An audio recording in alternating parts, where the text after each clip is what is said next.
Hello, everyone, and welcome back to the Board Gaming Doctor. My name is Phil, and I'll be your Board Game Doctor today.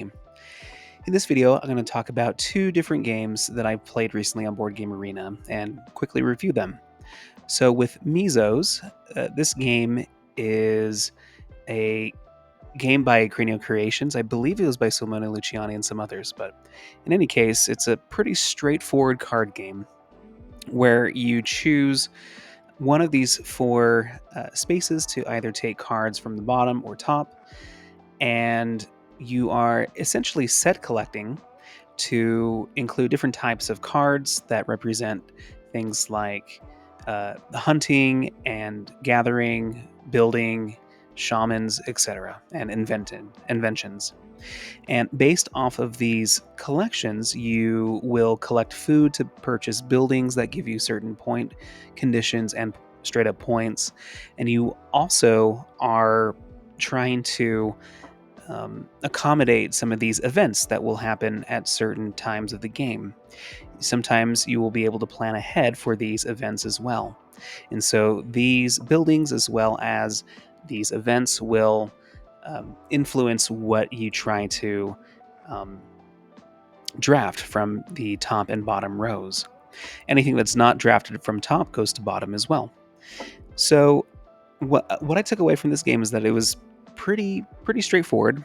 There's not a lot of mechanisms here to confuse or to get bogged down with. I think it was pretty straightforward to draft. I one little thing I maybe I didn't understand the rules correctly, but I always seem to go second. It seems like when drafting these tiles. I think there might be a rule if you draft ahead of another person, you will go later on in that round, but that might be different. In any case, I thought it was interesting the way that player ordering happened in this particular game.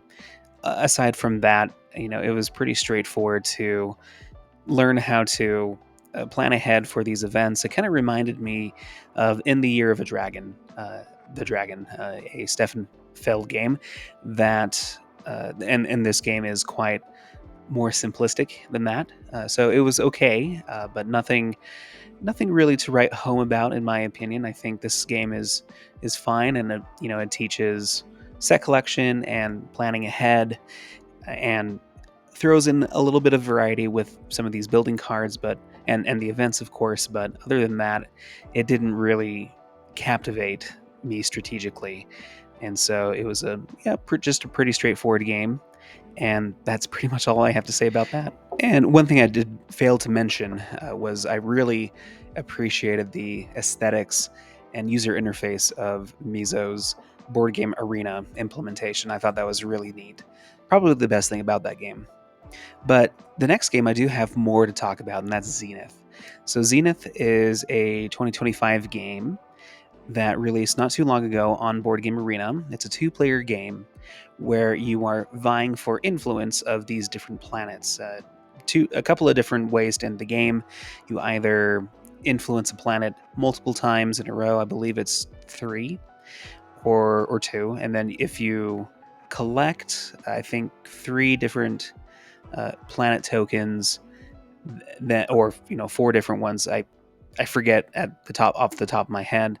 Essentially, you're trying to influence these planets to your side. Think of Caper, Europe. That's also on Board Game Arena. Kind of looks similar to that, but in this game, you have these multi-use cards that you are pulling from a deck. The colors influence the planet of color that they come from.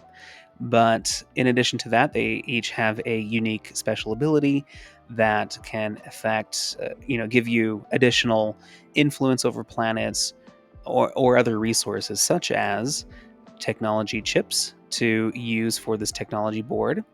I believe this is modular, so this can be different every time. And you can also play these cards out for diplomacy, so you can grab some of these resources here on the left, depending on the faction that they come from. Each card has an influence cost to pay from, and so you're constantly ebbing and flowing in obtaining these resources to influence these planets with. And it essentially is a back and forth between you and your opponent.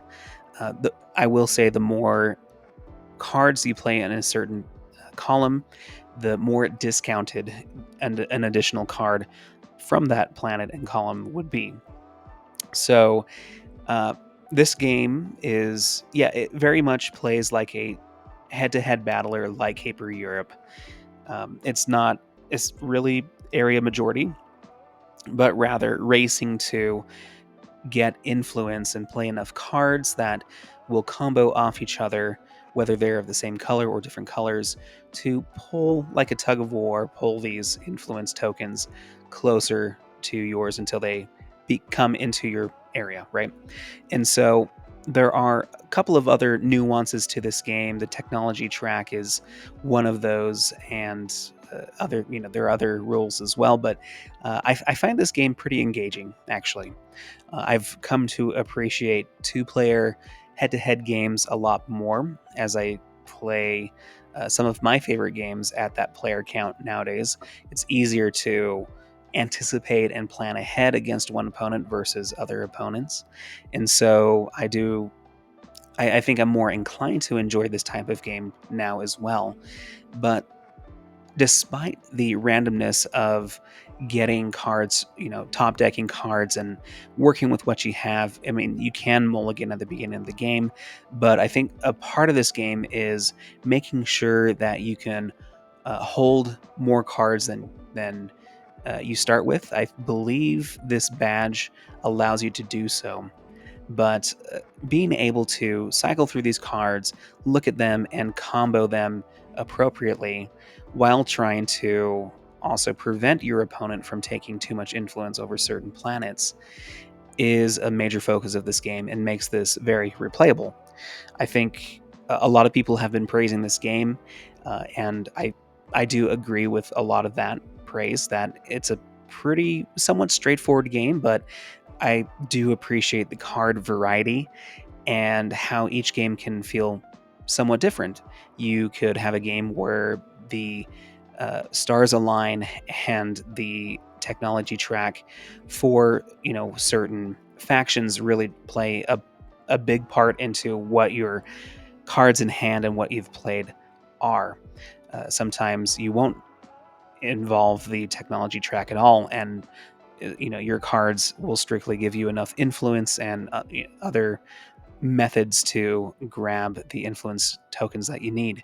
So this game has been a lot of fun. I've been replaying this game pretty consistently with my friend, and it's been a blast. And so it's a game that I haven't won yet, and I think the aspect of the challenge to finally like win this game and really understand how to appropriately play this game despite perhaps its luck of the draw and top decking. I think there is a little bit more than meets the eye to this game. It kind of felt similar to how I really enjoyed Castle Combo. Those two games are quite different mechanically as well as in complexity, but I feel like this game is a little bit more complex than Castle Combo, but both games are pretty quick and offer a lot of variety in terms of individualized cards, multi-use cards at that. And so another game that this kind of reminded me of was Age of Civilization, a game that I've talked about many times on this channel that I absolutely adore. I would prefer to play that game over this, but it kind of gave me the a similar vibe to how it approaches replayability, with streamlined mechanisms, yet with different cards that offer different abilities and different combos that could get you back to play this over and over again for time as well as for the strategic intrigue that this provides. Here, my opponent, my friend, got 4 different planets and therefore won. I did not get a single one. I think I was in this particular replay. I think I was still just kind of playing cards and learning the mechanisms as I often do with Board Game Arena. But I'm keen to understand this game more and dive into it in the long term. So those are my two thoughts and reviews. I did not prepare a numerical number for these games, but I'm sure I'll get to those at some point as I re-rank my collection. Anyway, so thank you for sticking around. I hope this was helpful, and hope that you schedule an appointment with me real soon. Take care.